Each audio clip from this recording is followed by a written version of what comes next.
Goeiedag, hoe gaan dit met u? Hier is dit heerlike lang naweek. Dis heerlik bewolk. En vandag wil ek met u gesels oor hoekom gaan ons hemel toe? As kind het die evangelis gepreek oor die hel en ek was naderhand so bang vir die hel dat ek het hemel toe gegaan as gevolg van my vrees vir die hel. Hoekom gaan ons hemel toe?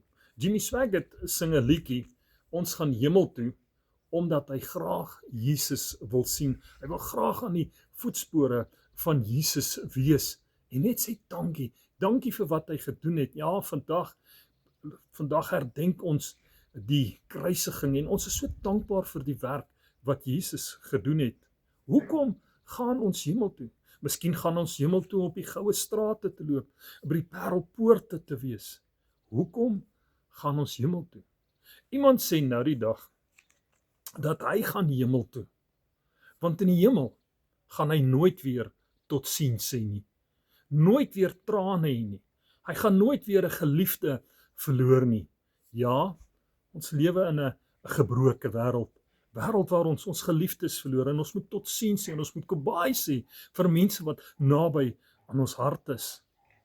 Hoekom gaan ons hemel toe? Die Bybel sê vir ons in Jesaja 43, ons is geskape na sy eer. Dis hoekom ons hemel toe gaan. Iemand skryf nou die dag en ek lees dit. Hy sê die olifante in die Knysna bos is so uitgedun dat daar nog net een olifantkoei oorgebly het. En 'n natuurbewaarder het hierdie koei nagevolg. En toe kom hy tot die slotsom. Hierdie koei kon nooit tot rus te kom nie. Sy het heeldag rond beweeg en gesoek, want sy het haar trop verloor. En miskien is jy op daai plek waar jy jou trop verloor het. Jy die mense, die geliefdes rondom jou, het jy verloor. Maar weet jy wat sê die laaste vers in Matteus 28 vers 20, kom Jesus, sy laaste woorde aan die mens. Ek is met jou. Ek is met jou tot aan die volëinding van hierdie wêreld. My boodskap vandag op hierdie Paasvrydag, op hierdie goeie Vrydag is, jy staan nie alleen nie.